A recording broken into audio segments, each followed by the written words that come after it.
Selamat pagi Bapak Ibu Saudara-saudari.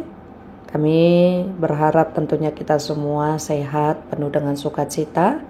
Kita boleh mendapatkan kekuatan yang daripada Tuhan saat kita terbangun dari tempat tidur kita, pribadi lepas pribadi. Sebelum kita mendengarkan firman Tuhan, marilah kita berdoa. Kasih karunia dan damai sejahtera dari Allah Bapa dan dari anaknya Tuhan Yesus Kristus kiranya menyertai saudara sekalian. Amin. Firman Tuhan yang menyapa kita dan memberikan kekuatan kepada kita untuk saat ini tertulis di dalam kitab Imamat pasal 19 ayat 17, demikianlah bunyinya.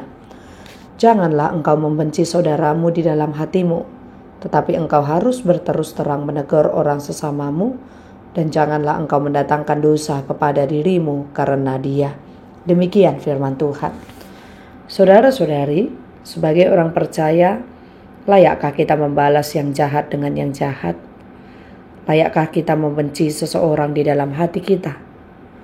Orang yang mendendam, orang yang memendam kebencian, tentu hatinya pun akan tidak memiliki sukacita.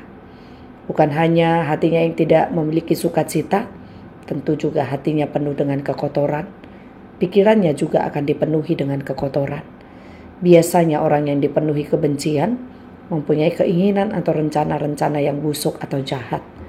Firman Tuhan pada saat ini mengingatkan kita, janganlah engkau membenci saudaramu di dalam hatimu, tetapi engkau harus berterus terang untuk menegur. Dua pelajaran penting yang harus kita perhatikan dalam firman ini adalah, yang pertama, jangan kita membenci saudara-saudara kita, Bapak Ibu, saudara-saudari. Kalau kita memiliki kebencian sampai dendam kepada seseorang, itu sama saja dengan kita tidak mau untuk mengampuninya. Padahal dalam doa yang diajarkan oleh Tuhan Yesus, yang kerap sekali kita ucapkan, ampunilah kesalahan kami, seperti kami juga telah mengampuni orang yang bersalah kepada kami.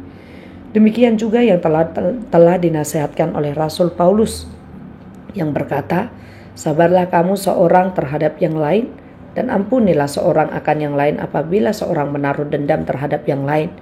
Sama seperti Tuhan telah mengampuni kamu, maka kamu perbuat jugalah demikian.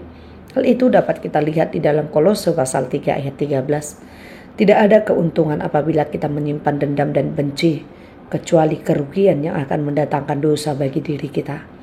Dan yang kedua pelajaran dari teks kita saat ini, engkau harus berterus terang menegur orang sesamamu. Memang hal ini tidaklah mudah, tetapi bukan tidak mungkin untuk kita lakukan. Bisa saja kita tidak membenci seseorang yang berbuat jahat kepada kita, tetapi itu tidak cukup kalau kita hanya membiarkan perbuatan jahat yang dilakukan.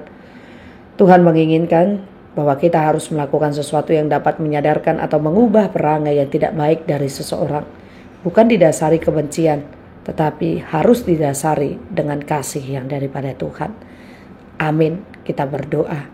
Terima kasih Tuhan untuk sapaan firman-Mu saat ini.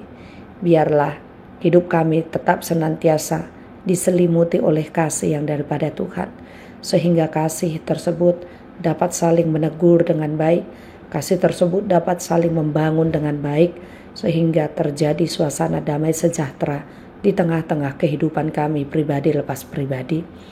Tuhan Yesus, ajari kami untuk senantiasa menjauhkan diri kami dari segala kebencian, amarah, dan dendam, sehingga kami tetap boleh menjadi anak terang-Mu yang hidup saling mengasihi, hidup saling mengampuni satu dengan yang lainnya. Bapa yang penuh kasih, berkatilah segala aktivitas kami sepanjang satu hari ini, agar kami tetap dapat mendahulukan Tuhan di sepanjang kehidupan kami. Hanya di dalam nama Tuhan kami Yesus Kristus, kami berdoa dan bersyukur kepadamu. Amin.